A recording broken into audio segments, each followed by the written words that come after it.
So, videos for today's natin mga katropa. Ito na nga yung ibaba natin ng valve body. Papalitan natin ng lead frame o coupler o connector sa valve body mga katropa.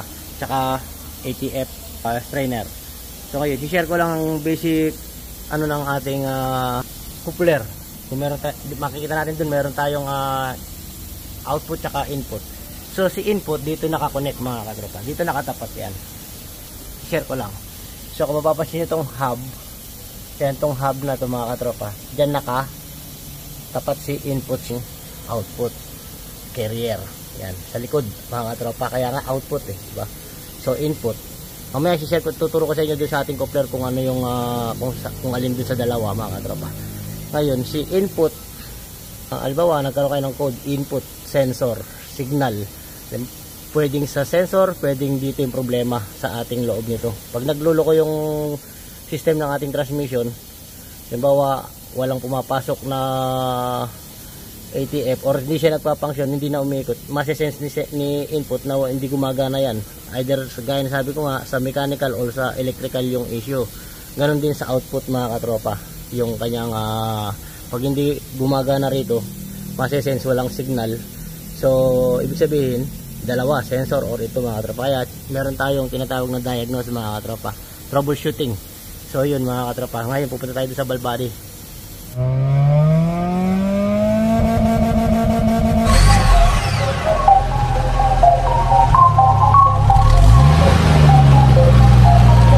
The Mechanic TV. Who made this? The Mechanic TV channel, dito ay manood ka. Click mo subscribe button, click yung bell, updated ka sa mga paparating namin na gawain. Alam mo na, subaybayan galaw ni Sir Edgar, manapat manood ka. TV. So ito yung ating coupler, lead frame or connector ng ating valve body. Pupunta sa ating harness. Ito yung papunta sa solenoid, papunta sa ating switch, sensor. Ito yung output. Ito yung sinasabi ko sa inyo, nakatapat dun sa ating carrier. Ito naman nakatapat dun sa ating first input carrier. Yan, ito. Ito yung input, ito yung output. Ito yung ATF sensor.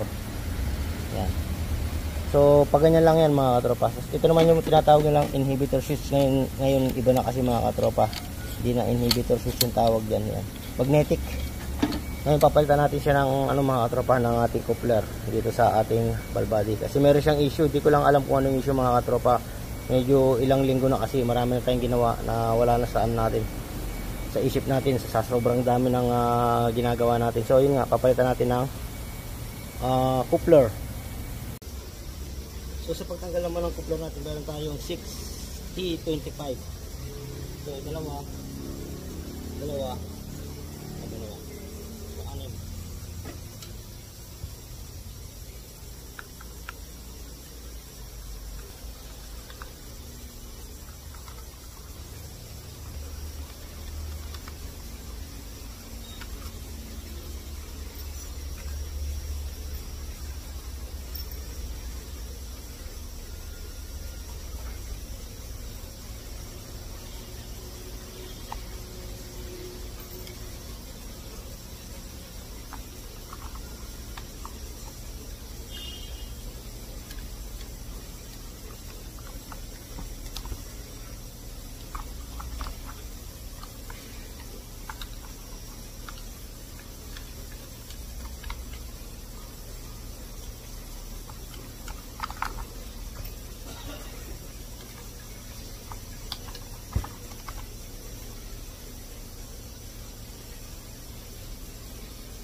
make sure na nakapasok si manual valve dito mga katropa, dito sa pinakagitla na yan.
So yun mga katropa, ganun lang mga katropa yung pagkakabit ng ating coupler, basic lang.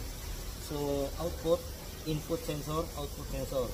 Pag nagka-problema si output sensor, pag naki-trigger siya, either ito yung may problema or sa loob mga katropa, or sa harness, or sa TCM.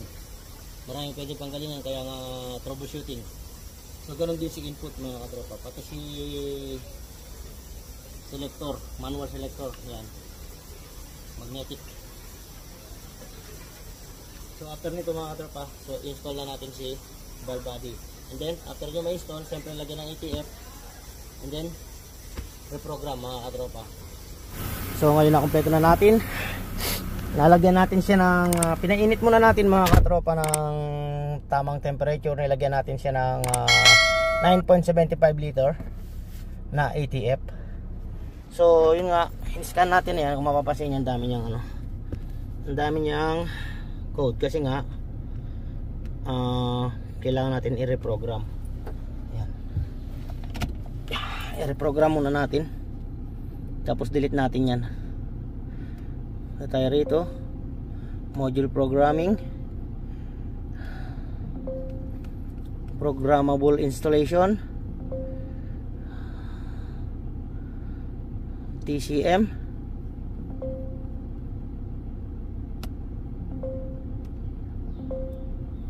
yes, please wait.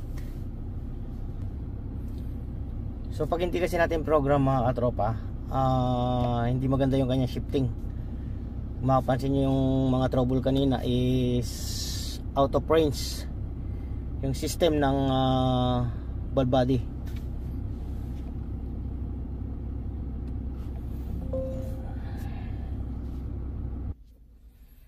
Install ang new module, confirm, switch on, check, switch position 0, switch on, check, switch. Okay, TCM module programming, please wait daw tayo mga katropa. TCM module reprogramming, please wait, nagra-running.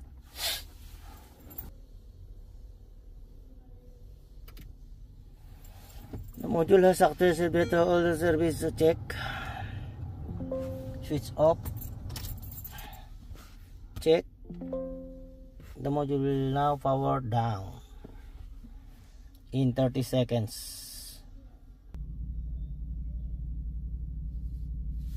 Check. Switch on. Check. Wait while the service tool obtains data from the module. Attempting to download configuration data. Turn off. Check. 120 seconds.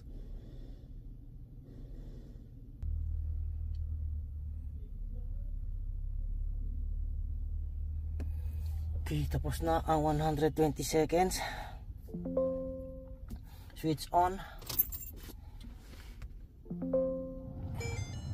In progress.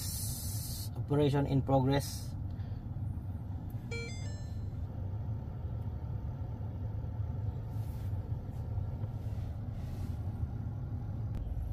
So after natin ma-reprogram mga katropa, after nito, i-delete natin yung kanyang mga code para clear siya. Tapos test drive. Obserbahan natin, tingnan natin kung okay ba yung shifting mga katropa.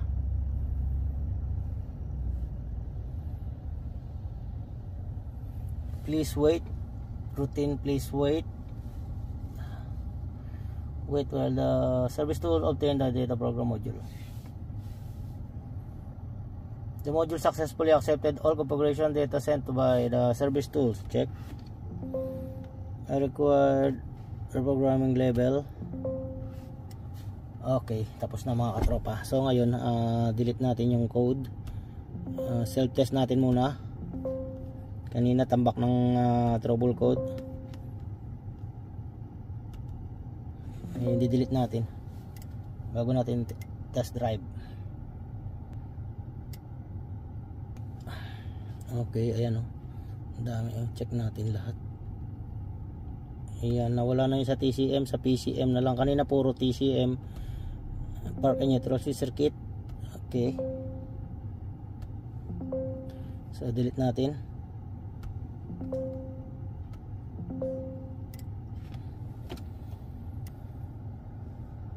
So, wala nang natira sa PCM. Lahat.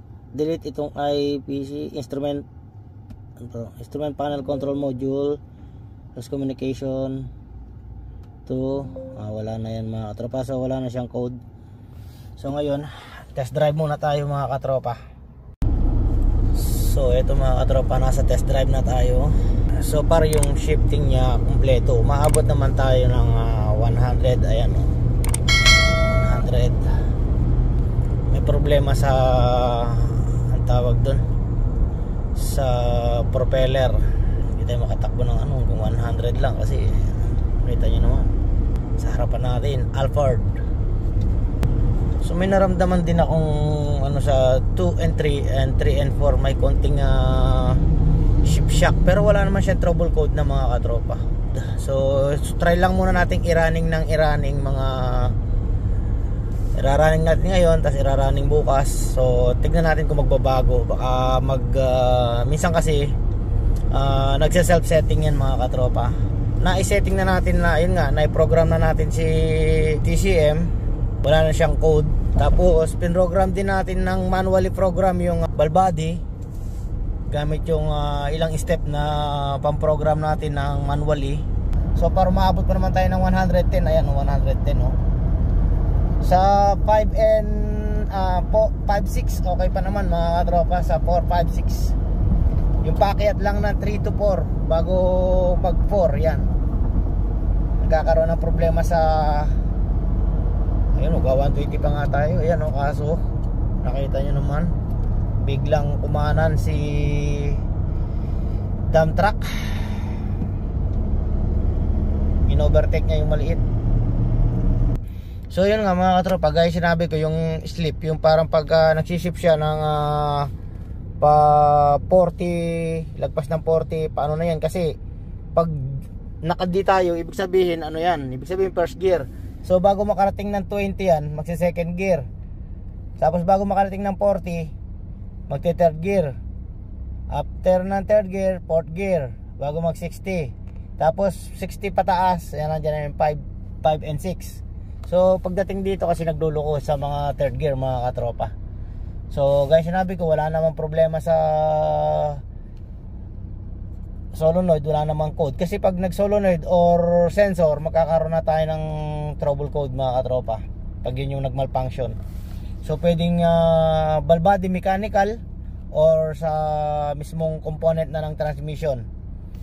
Pwede naman siyang o-ring, pwedeng clutches. Yan, nag-i-slip.